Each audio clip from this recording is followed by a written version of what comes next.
नमस्कार मित्रों, सुदृष्टि पीसेस के आधिकारिक यूट्यूब चैनल पर आप सभी का हार्दिक स्वागत है। साथियों, आज के इस वीडियो में एक बहुत ही महत्वपूर्ण टॉपिक हम डिस्कस करने वाले हैं, जिसे हम भारत की महत्वपूर्ण पर्वत श्रृंखलाएं कह सकते हैं।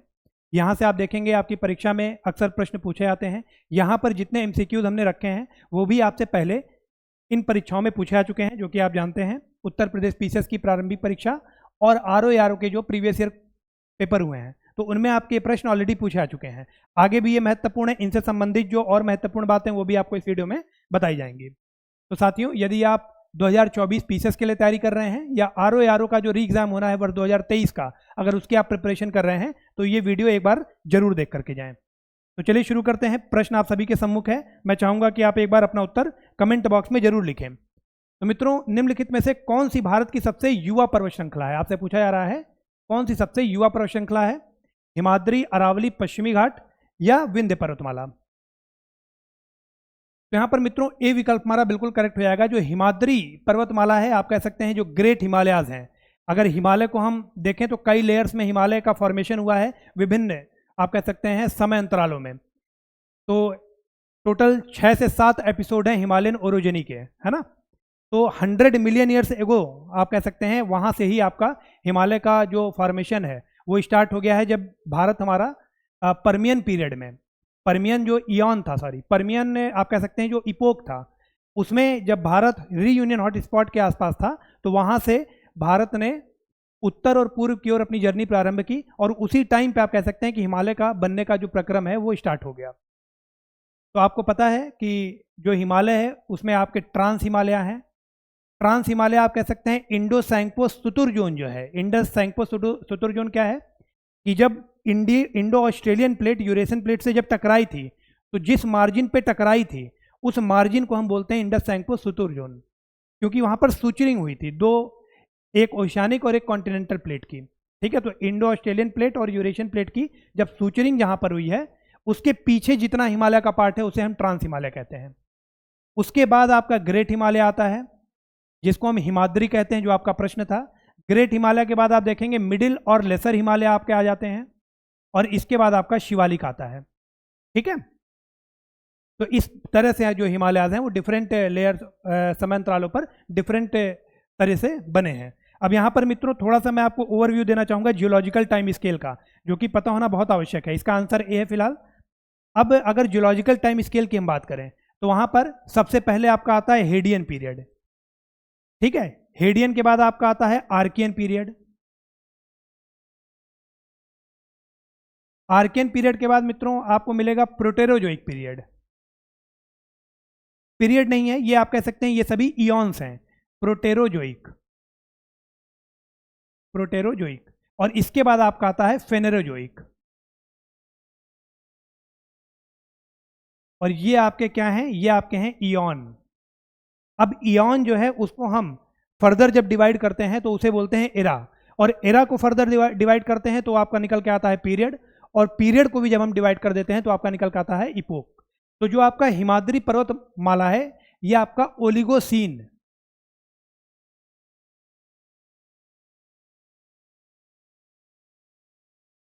ये आपका ओलिगोसीन इपोक में बना है, ओलिगोसीन इपोक। तो आप यहां पर देख सकते हैं इयॉन, इयॉन सबसे बड़ा होता है, फिर आपका आता है एरा, फिर आपका आता है पीरियड, और फिर आपका आता है इपोक। ठीक है, तो जो ओलिगोसीन इपोक है उसमें आपका हिमाद्री पर्वतमाला बना है। अब लगभग आप कह सकते हैं 33 से लेकर के 35 मिलियन साल पहले, 33 से लेकर के 35 मिलियन साल पहले ओलिगोसीन इपोक में आपका हिमाद्री पर्वतमाला या हिमालय का फॉर्मेशन हुआ है, जब कोलिशन हुआ था in between Indo Australian plate और यूरेशियन प्लेट। अब यहां पर जो आपका फेनेरोजोइक है, इसी आप कह सकते हैं इयॉन में आपका ये इपोक आता है। कैसे आता है? तो आप कह सकते हैं फेनेरोजोइक। अब यहां पर मैं लिख देता हूं,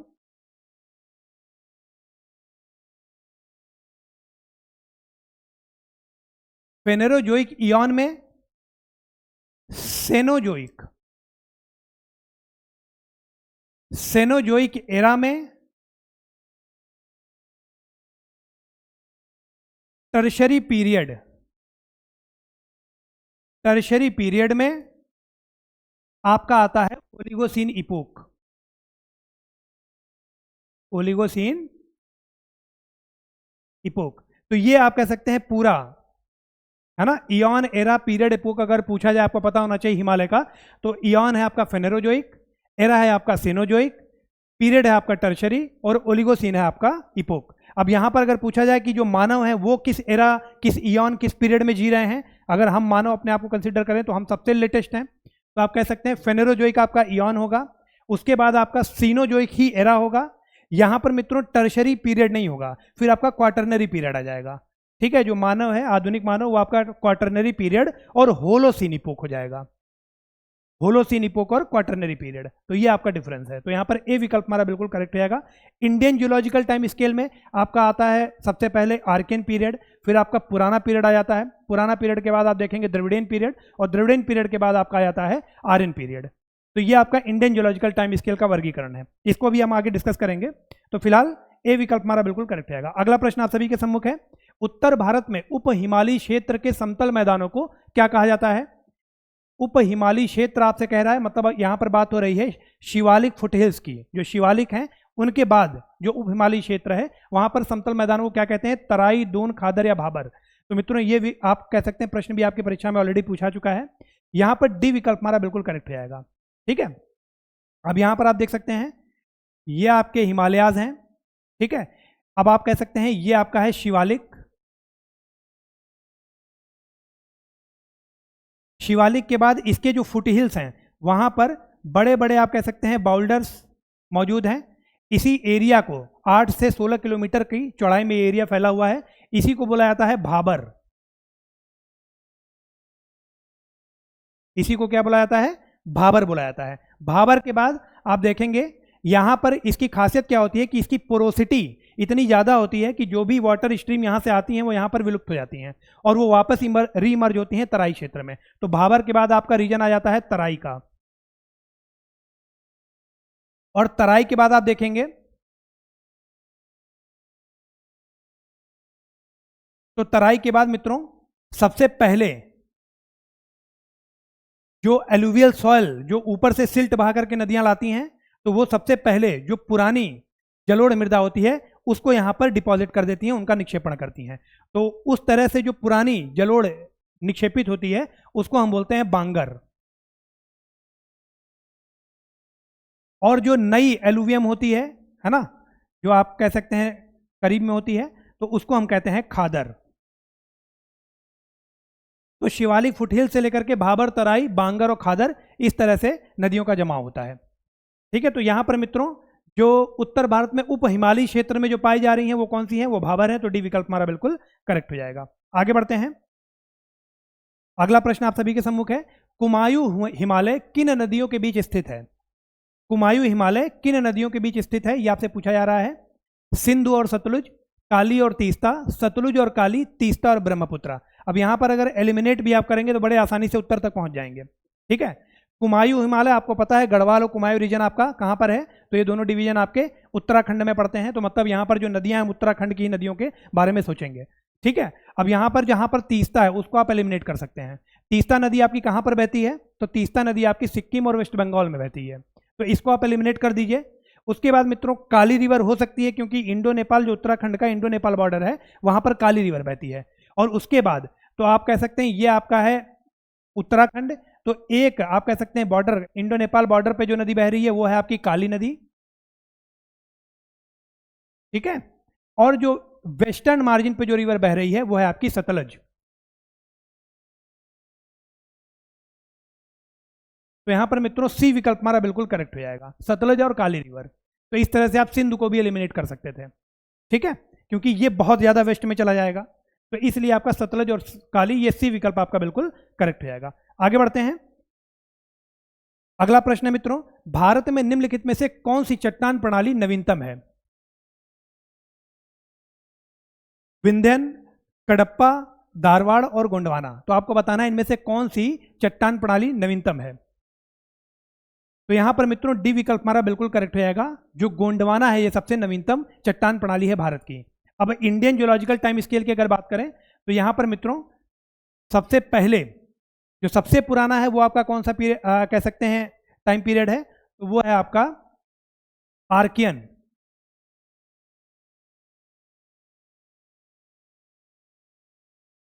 आर्कियन जो टाइम पीरियड है ना, इसी का आप कह सकते हैं सब पार्ट, या अलग से आप लिख सकते हैं, माना जाता है धारवाड़ को।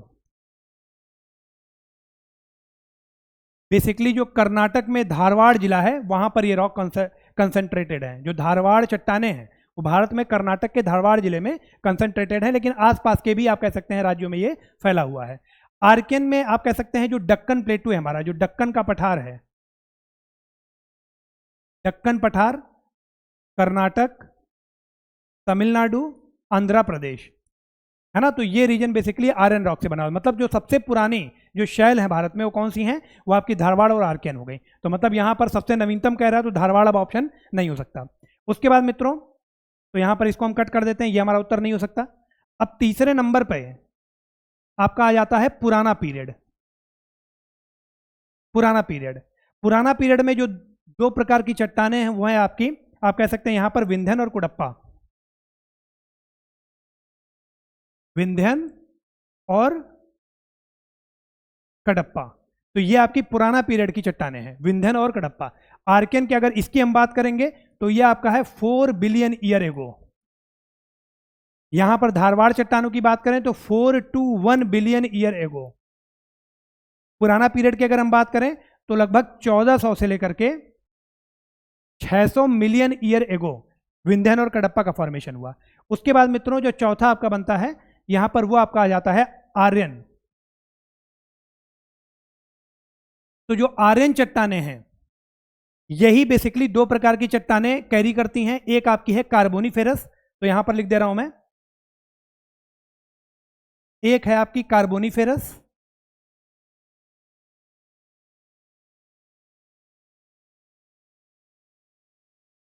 और एक है आपकी गोंडवाना।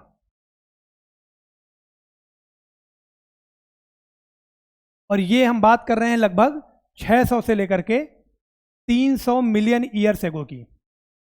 तो इस तरह से जो सबसे नवीनतम है इसमें वो आपकी कौन सी है, वो आपकी है गोंडवाना। तो डी विकल्प यहां पर हमारा बिल्कुल करेक्ट हो जाएगा। गोंडवाना वही चट्टानें यहां पर आप कह सकते हैं मोर देन 92% ऑफ दी और more than 95% of the coal reserves are found in the Gondwana rocks of India. ठीक है, तो जो कोयला है वो आपका आप कह सकते हैं 90% से भी ज्यादा कोयले का जो रिजर्व है वो इन्हीं चट्टानों में पाया जाता है। आगे बढ़ते हैं। अगला प्रश्न मित्रों यहां पर है, निम्नलिखित में से कौन सा राज्य पटकाई पहाड़ियों के साथ नहीं बसा है। मतलब पटकाई पहाड़ियों के साथ सीमा नहीं बनाता है, इनमें से कौन सा राज्य, नागालैंड, त्रिपुरा, मणिपुर या मिजोरम। पटकाई बम पहाड़ियों की बात चल रही है यहां पर, तो मित्रों यहां पर आप देखेंगे त्रिपुरा जो है, बी विकल्प हमारा बिल्कुल सही हो जाएगा। त्रिपुरा और मिजोरम, त्रिपुरा और मिजोरम, यहां पर कौन सी पहाड़ियां मिलती हैं, तो आप कह सकते हैं मीजो हिल्स। त्रिपुरा और मिजोरम में मीजो पहाड़ियां हैं। बाकी अगर पटकाई पहाड़ियों की बात करेंगे तो ये आपकी कहां कहां पाई जाती हैं, तो आप कह सकते हैं असम, मेघालय, ठीक है, उसके बाद मणिपुर और मिजोरम, नागालैंड, नागालैंड, मणिपुर, मिजोरम। त्रिपुरा में ये पटकाई पहाड़ियां नहीं पाई जाती हैं, तो इसलिए बी विकल्प हमारा बिल्कुल करेक्ट हो जाएगा। आगे बढ़ते हैं। ये सभी प्रश्न आपसे परीक्षा में पहले पूछे आ चुके हैं, इसलिए बहुत ध्यान से इनको याद करते हुए चलना है। पहाड़ी जनजातियों का पश्चिम से पूर्व, मतलब पश्चिम से पूर्व वाला क्रम आपको बताना है, वेस्ट टू ईस्ट। ठीक है, खासी, गारो, नागा, जैंतिया, तो बिल्कुल ही उल्ट गलत हो गया। गारो, खासी, जैंतिया ये तो आपको पता होगा, जो मेघालय प्लेटू है हमारा उसमें सबसे वेस्टर्न में आपका है गारो, सेंटर पार्ट में है खासी, और आप कह सकते हैं जो सबसे ईस्टर्न है वो है आपका जैंतिया। तो गारो, खासी, जैंतिया और इसके बाद आपका आता है नागा, नागालैंड वाला नागा। ठीक है, तो यहां पर मित्रों आप देखेंगे गारो, खासी, जैंतिया, नागा, सी विकल्प हमारा बिल्कुल करेक्ट हो जाएगा। जो चेरा पूंजी है, ध्यान दीजिएगा, जो चेरा पूंजी है वो आपका खासी जो हिल्स है वहीं पर लोकेटेड है, चेरा पूंजी। तो ये भी अलग से पूछा गया था एक बार परीक्षा में, तो इसको भी आपको ध्यान में रखना है। आगे बढ़ते हैं। अगला प्रश्न आप सभी के सम्मुख है, दालमा पहाड़ियां भारत के किस राज्य में स्थित हैं? दालमा पहाड़ियां पहले भी आपसे पूछा चुका है ये प्रश्न, उत्तर प्रदेश, झारखंड, आंध्र प्रदेश या तमिलनाडु। तो जो दालमा हिल्स हैं वो किस राज्य में स्थित हैं? तो मित्रों यहाँ पर बी विकल्प हमारा बिल्कुल करेक्ट हो जाएगा। जो दालमा हिल्स हैं, जो दालमा पहाड़ियां हैं, वो आप कह सकते हैं छोटा नागपुर प्लेटू में झारखंड में स्थित हैं। ठीक है, जमशेदपुर जो नगर है वहीं पर आपकी दालमा पहाड़ियां स्थित हैं। इसके बारे में एक विशेष बात और आपको ध्यान रखनी है कि जो दालमा वाइल्ड लाइफ सेंचुरी है, दालमा वाइल्ड लाइफ सेंचुरी, ये यहीं पर मौजूद है। किस लिए प्रसिद्ध है? तो आप कह सकते हैं इंडियन एलिफेंट्स, इंडियन एलिफेंट्स के लिए प्रसिद्ध है। दालमा वाइल्ड लाइफ सेंचुरी से कौन सी नदी बहती है? तो आप कह सकते हैं सुवर्ण रेखा। सुवर्ण रेखा नदी का जो कैचमेंट एरिया है उसी में आप कह सकते हैं दालमा वाइल्ड लाइफ सेंचुरी हमारा लोकेटेड है। मैं चाहूंगा कमेंट बॉक्स में कृपया कमेंट करके बताएं, यहीं पर दालमा वाइल्ड लाइफ सेंचुरी में ही एक बहुत ही महत्वपूर्ण झील मौजूद है, उस झील का नाम क्या है? झील कौन सी है? आप लोग प्लीज कमेंट बॉक्स में कमेंट करके बताएं, मोस्ट इंपॉर्टेंट है परीक्षा के लिए। आगे बढ़ते हैं। अगला प्रश्न यहां पर मित्रों, कश्मीर घाटी किन दो पर्वत श्रृंखलाओं के बीच स्थित है? तो कश्मीर घाटी किन दो पर्वत श्रृंखलाओं के बीच स्थित है आपसे पूछा जा रहा है। लद्दाख जांस्कर, महान हिमालय पीर पंजाल, महान हिमालय जांस्कर, कराकोरम और लद्दाख। तो जो कश्मीर वैली है मित्रों, ये आपका बी विकल्प करेक्ट हो जाएगा, महान हिमालय और पीर पंजाल आप कह सकते हैं रेंजेस हैं, इनके बीच में आपका कश्मीर वैली लोकेटेड है। तो यहां पर इसको अगर हम बनाना चाहें,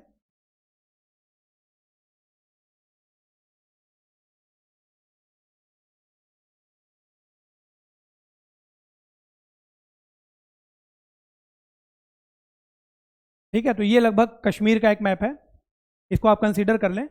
और इसमें अब लोकेशंस बहुत ज़्यादा इंपॉर्टेंट है कुछ, जैसे जो ये वाला रीजन है आपका, ये वाला, ये आपका कहलाता है पीओके।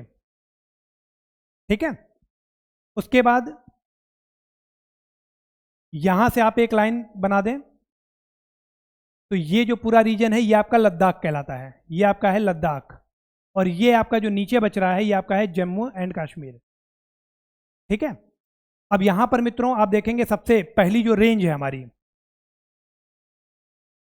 जो सबसे पहली रेंज आती है वो आपकी आती है काराकोरम।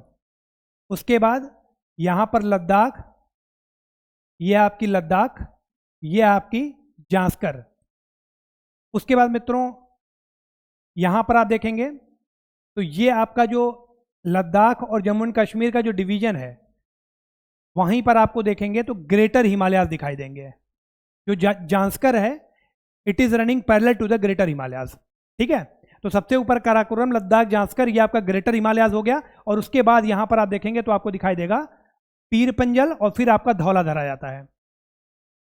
तो ये लाइन से रेंजेस है नॉर्थ टू साउथ, इनका आपको ये भी क्रम भी पता होना चाहिए। उसके बाद मित्रों ये वाला जो रीजन है ये आपका कहलाता है अक्साई चिन, और in between PoK and Aksai Chin यहां पर एक ट्राइंगुलर फॉर्म में ग्लेशियर मौजूद है, इसी को हम बोलते हैं सियाचिन ग्लेशियर।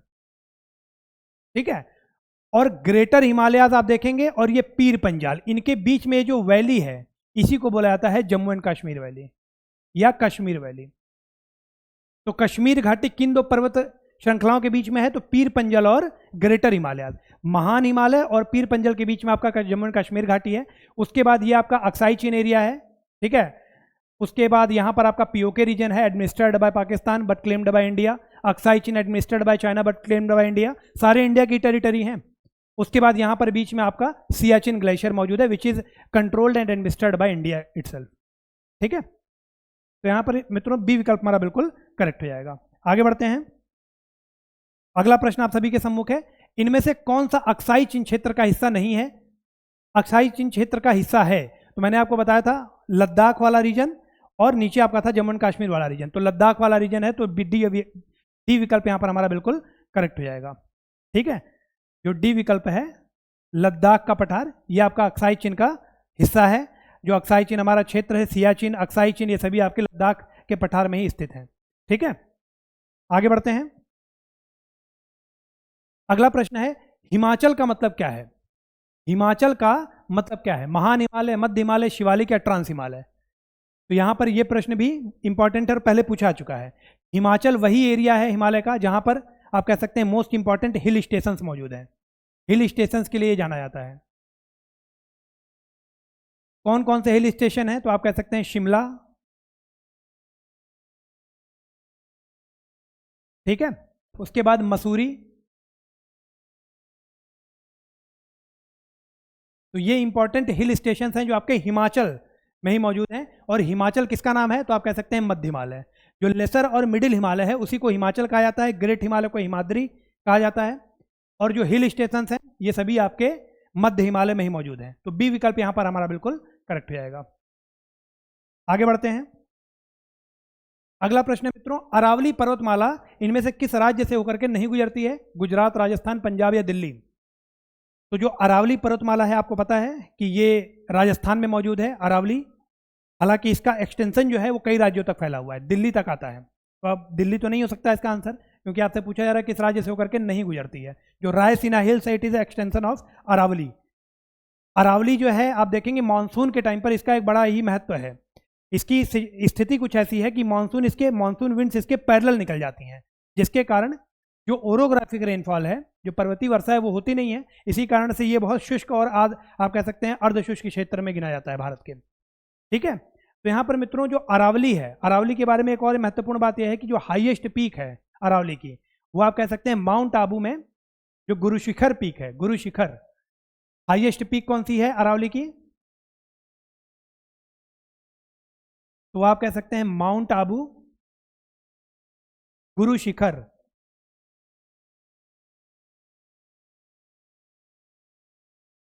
ठीक है, उसके बाद मित्रों किन किन राज्यों से होकर के गुजरती है? तो ध्यान दीजिएगा, गुजरात, राजस्थान, हरियाणा और दिल्ली।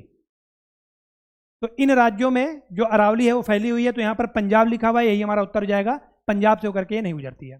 ठीक है, आगे बढ़ते हैं। अगला प्रश्न आप सभी के सम्मुख है, दक्षिण भारत की सबसे ऊंची चोटी इनमें से कौन सी है? जो पेनिनसुलर इंडिया है हमारा, साउथ इंडिया, उसकी सबसे ऊंची चोटी इनमें से कौन सी है? अनाईमुड़ी, डोडा बेटा, अमरकंटक या महेंद्रगिरी?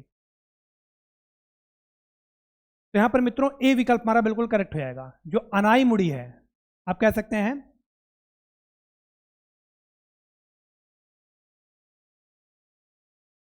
अन्नामलाई जो पर्वतमाला है उसकी हाईएस्ट पीक है अनाईमुड़ी, और यही दक्षिण भारत की भी हाईएस्ट पीक है। अनाईमुड़ी पीक जो है वो किस राज्य में है? तो आप कह सकते हैं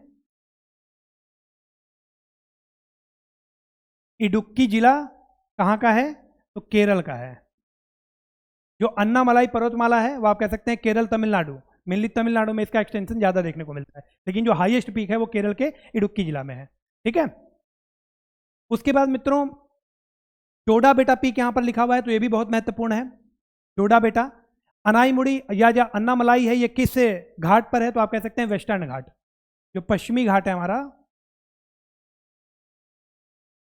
उसका एक पार्ट है। उसी तरह डोडा बेटा जो है ये भी पश्चिमी घाट में नीलगिरी रेंजेस हैं, है ना, जहां पर पश्चिमी घाट और पूर्वी घाट मिलता हुआ प्रतीत होता है। तो डोडा बेटा is the highest peak of Nilgiri mountains. ये आप कह सकते हैं नीलगिरी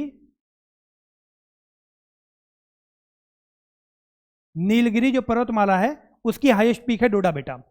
ठीक है, तो ये दोनों ही पॉइंट हमारे लिए बहुत महत्वपूर्ण है। ए विकल्प यहां पर हमारा बिल्कुल करेक्ट हो जाएगा। आगे बढ़ते हैं। अगला प्रश्न है, कोडई कनाल किस पहाड़ी पर स्थित है? कोडई कनाल किस पहाड़ी पर स्थित है? अन्नामलाई, बूंदी, पलानी या अमरकंटक? तो यहां पर मित्रों सी विकल्प हमारा बिल्कुल करेक्ट हो जाएगा। तो आप कह सकते हैं पलानी हिल्स जो हैं,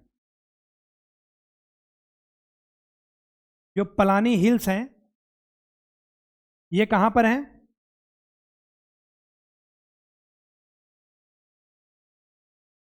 तो डिंडिगुल जिला कहां पर है? तो ये आपका है तमिलनाडु, है ना।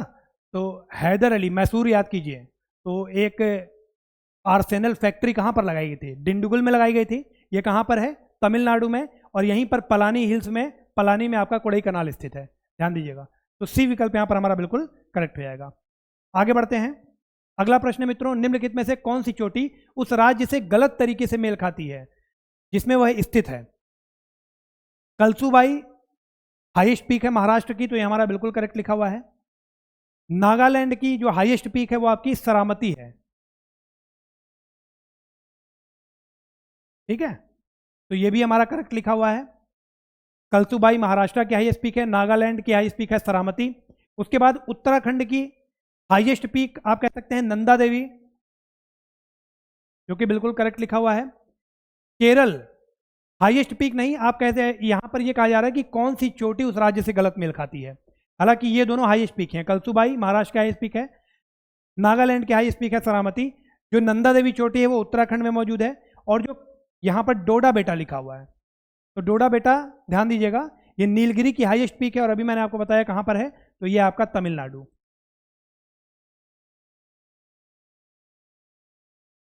तो यहाँ पर मित्रों डी विकल्प गलत है, तो यही हमारा उत्तर हो जाएगा, ठीक है। और ये प्रश्न भी आपसे परीक्षा में पहले पूछा चुका है। अगला प्रश्न है, इनमें से कौन सी श्रेणी नर्मदा और तापी नदियों के बीच जल विभाजक वाटरशेड बनाती है, जल विभाजक बनाती है? विंध, सतपुड़ा, राजमहल या अरावली? नर्मदा और तापी के बीच में वाटरशेड का काम कौन कर रहा है, जल विभाजक का? तो यहां पर मित्रों बी विकल्प हमारा बिल्कुल करेक्ट रहेगा। जो सतपुड़ा पर्वतमाला है कितने राज्यों से होकर के बहता है? तो पहले तो सतपुड़ा की हाईएस्ट पीक कौन सी है आपको पता होना चाहिए, तो वह है आपकी धूपगढ़ है। धूपगढ़ जो है वो सबसे ऊंची चोटी है सतपुड़ा की। किन किन राज्यों से होकर के गुजरता है सतपुड़ा पर्वतमाला, या किन किन राज्यों में स्थित है? तो आप कह सकते हैं महाराष्ट्र,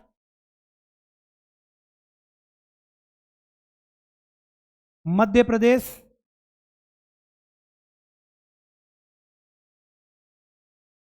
उसके बाद आपका आ जाता है छत्तीसगढ़। तो महाराष्ट्र, मध्य प्रदेश और छत्तीसगढ़, यहां पर आपका सतपुड़ा है, ठीक है, तो यही हमारा उत्तर हो जाएगा। अरावली के बारे में ऑलरेडी मैंने आपको बता दिया है। आगे बढ़ते हैं। अगर ये प्रश्न आ जाए कि निम्नलिखित में से कौन सी पर्वतमाला प्राचीनतम है, सबसे पुरानी है, और ऑप्शन में विंध्या और सतपुड़ा दोनों हो, तो सतपुड़ा सबसे पुराना है। मैंने अभी आपको बताया, सॉरी, अरावली और विंध्यनगर दोनों ऑप्शन में दिए हों तो अरावली आपका सबसे पुराना होगा।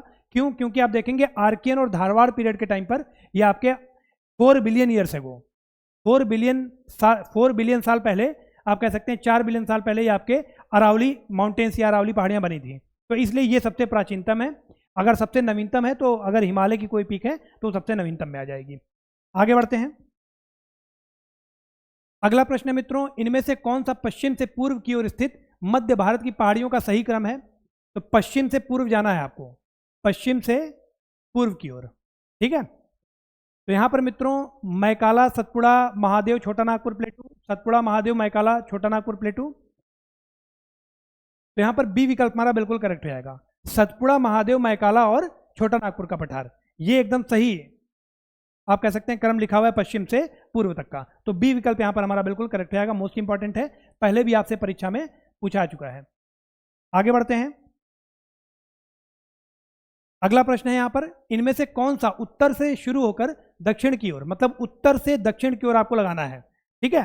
अब ये भी पुराना प्रश्न है, पहले पूछा चुका है परीक्षा में। तो नल्ला मलाई, नीलगिरी, जावड़ी, तो यहां पर गलत हो गया, जो नीलगिरी है वो जावड़ी के साउथ में है। अब जावड़ी, शिवराय, शिरुमलाई, ये सारी जो पहाड़ियां हैं ये आपकी तमिलनाडु में मौजूद हैं। फिर आपका आता है नीलगिरी, अन्नामलाई, तो इस तरह से यहाँ पर ये गलत हो जाता है हमारा, तो अब आगे इसको देखना नहीं है। अन्नामलाई, जावड़ी, अन्नामलाई कहाँ पर है? तो अन्नामलाई आप मित्रों कह सकते हैं और नीचे है, तो ये भी हमारा गलत हो गया। जावड़ी के दक्षिण में है अन्नामलाई। फिर आपका आता है नल्ला मलाई, जावड़ी, नीलगिरी और अन्नामलाई, बिल्कुल करेक्ट लिखा हुआ है, सी विकल्प हमारा बिल्कुल करेक्ट हो जाएगा। नल्ला मलाई आप देखेंगे आंध्र प्रदेश और तेलंगाना, आंध्र प्रदेश और तेलंगाना का जो बॉर्डर है वहां पर आपकी नल्ला मलाई पहाड़ियां हैं। फिर आपकी जावड़ी, शिवराय, शिरुमलाई, नीलगिरी और अनामलाई, तो ये आपकी सारी पहाड़ियां हैं। नीलगिरी की हाईएस्ट पीक डोडा बेटा, और अनाईमलाई की हाईएस्ट पीक आपकी अनाईमुड़ी, जो कि दक्षिण भारत की भी हाईएस्ट पीक है, तो सी विकल्प यहां पर हमारा बिल्कुल करेक्ट हो जाएगा। अगला प्रश्न है, इनमें से कौन सी पर्वत चोटी पूर्वी घाट में स्थित नहीं है? तो गलीकोंडा, सलहेर और सिंक्रम गुट्टा और मुदुगुला कोंडा, तो यहां पर मित्रों बी विकल्प हमारा बिल्कुल करेक्ट हो जाएगा। जो सलहेर पहाड़ियां हैं ये आप कह सकते हैं महाराष्ट्र की दूसरी सबसे ऊंची चोटी है। पहली आपकी है कलसूबाई, महाराष्ट्र में जो हाईएस्ट पीक है वो आपकी है कलसूबाई, और कलसूबाई के बाद जो सेकंड आप कह सकते हैं हाईएस्ट पीक है वो आपकी है सलहेर। तो यहां पर मित्रों बी विकल्प हमारा बिल्कुल करेक्ट हो जाएगा। बाकी आप देखेंगे गलीकोंडा, सिंक्रम गुट्टा और मुदुगला कोंडा, ये तीनों ही आपकी पूर्वी घाट की पीक्स हैं, one of the highest peaks. आगे बढ़ते हैं। अगला प्रश्न आप सभी के सम्मुख है, इनमें से कौन सी पर्वत श्रृंखला भारत के केवल एक राज्य में फैली हुई है? तो अरावली मैंने आपको बता दिया कहां कहां पर है, तो गुजरात, राजस्थान, हरियाणा और दिल्ली, ये आपकी अरावली है। उसके बाद अगर सतपुड़ा की बात करें तो ये भी हमने देख लिया, सतपुड़ा आपकी है महाराष्ट्र, मध्य प्रदेश और छत्तीसगढ़। सह्याद्री की अगर बात करें तो ये भी आपकी आप देखेंगे महाराष्ट्र, गोवा और कर्नाटक, 3 राज्यों में है। अगर अजंता की बात करें तो ये केवल और केवल महाराष्ट्र में है, तो यही आपसे पूछा गया था, सी विकल्प हमारा बिल्कुल करेक्ट जाएगा। और ये प्रश्न भी आपसे पहले परीक्षा में पूछा चुका है। आगे बढ़ते हैं। अगला प्रश्न है, कार्डमम हिल्स किस राज्य की सीमा पर स्थित है?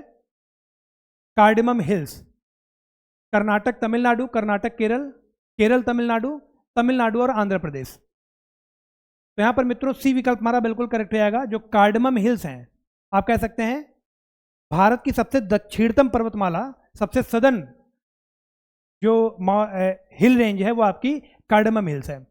ठीक है, कार्डमम हिल्स की लोकेशन आप देखेंगे तो कन्याकुमारी के बहुत नजदीक है। कन्याकुमारी के सबसे क्लोजेस्ट जो पर्वतमाला है वो आपकी कार्डमम हिल्स है। ठीक है, तो ये आप कह सकते हैं केरल और तमिलनाडु की सीमा पर स्थित है। सी विकल्प यहां पर हमारा बिल्कुल करेक्ट हो जाएगा।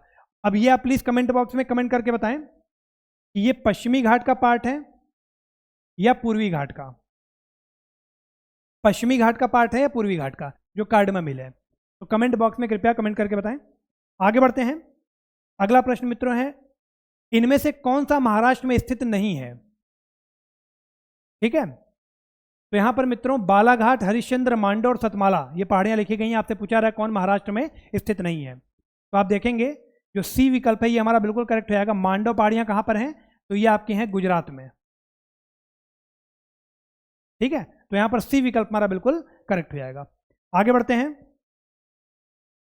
अगला प्रश्न है, भारत की सबसे ऊंची पर्वत चोटी कौन सी है? कई बार तो यहीं पर कंफ्यूज जाते हैं बच्चे कि भारत की सबसे ऊंची पर्वत चोटी इनमें से कौन सी है? K2 Godwin Austen, Kanchenjunga, Nanda Devi या माउंट एवरेस्ट? तो मित्रों माउंट एवरेस्ट तो भारत में है ही नहीं, है ना। वैसे तो विश्व की सबसे ऊंची चोटी माउंट एवरेस्ट है, जो सेकंड हाईएस्ट पीक है वर्ल्ड की, वही भारत की सबसे ऊंची चोटी है। तो यहां पर मित्रों ए विकल्प हमारा बिल्कुल करेक्ट हो जाएगा। K2 गार्डविन ऑस्टिन कहां पर है ये? तो आप कह सकते हैं लद्दाख में, कराकोरम रेंज में। लद्दाख के कराकोरम रेंज में K2 गार्डविन ऑस्टिन भारत की सबसे ऊंची चोटी है, विश्व की दूसरी सबसे ऊंची चोटी है। तीसरी अगर विश्व की सबसे ऊंची चोटी की बात की जाए तो वह है आपकी कंचनजंगा, और ये कहां पर है? तो आप कह सकते हैं सिक्किम और नेपाल का जो बॉर्डर है वहां पर आपकी कंचनजंगा है। ठीक है, नंदा देवी कहां पर है? तो मित्रों नंदा देवी आपकी उत्तराखंड में है। ठीक है, और माउंट एवरेस्ट मैंने ऑलरेडी बता दिया कि ये नेपाल में है। आगे बढ़ते हैं। अगला प्रश्न है मित्रों कि इनमें से कौन सी पर्वत चोटी भारत में स्थित नहीं है? भारत में स्थित नहीं है। गोसाई थान, कामेत, नंदा देवी या त्रिशूल पर्वत? तो कामेत, नंदा देवी और त्रिशूल ये तीनों ही आपकी उत्तराखंड में है। लेकिन अगर गोसाई थान की बात करें तो ये आप कह सकते हैं तिब्बत रीजन में है। तो यही हमारा उत्तर हो जाएगा, ए विकल्प हमारा बिल्कुल यहां पर करेक्ट हो जाएगा। आगे बढ़ते हैं। अगला प्रश्न है, इनमें से कौन सी नागालैंड की सबसे ऊंची चोटी है? तो पहले भी मैंने अभी आपको बताया है, धूपगढ़, सरामती, मलयनगिरी या पारसनाथ। धूपगढ़, सरामती, मलयनगिरी या पारसनाथ। नागालैंड की सबसे ऊंची चोटी कौन सी है? तो यहां पर मित्रों बी विकल्प करेक्ट हो जाएगा। जो सरामती चोटी है ये नागालैंड की सबसे ऊंची चोटी है।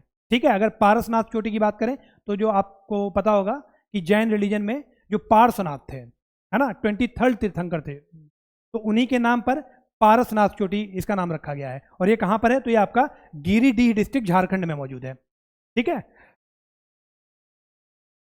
और इसकी हाईएस्ट पीक अगर पूछा जाए पारसनाथ चोटी की, तो वो है आपका सम्मेद शिखर।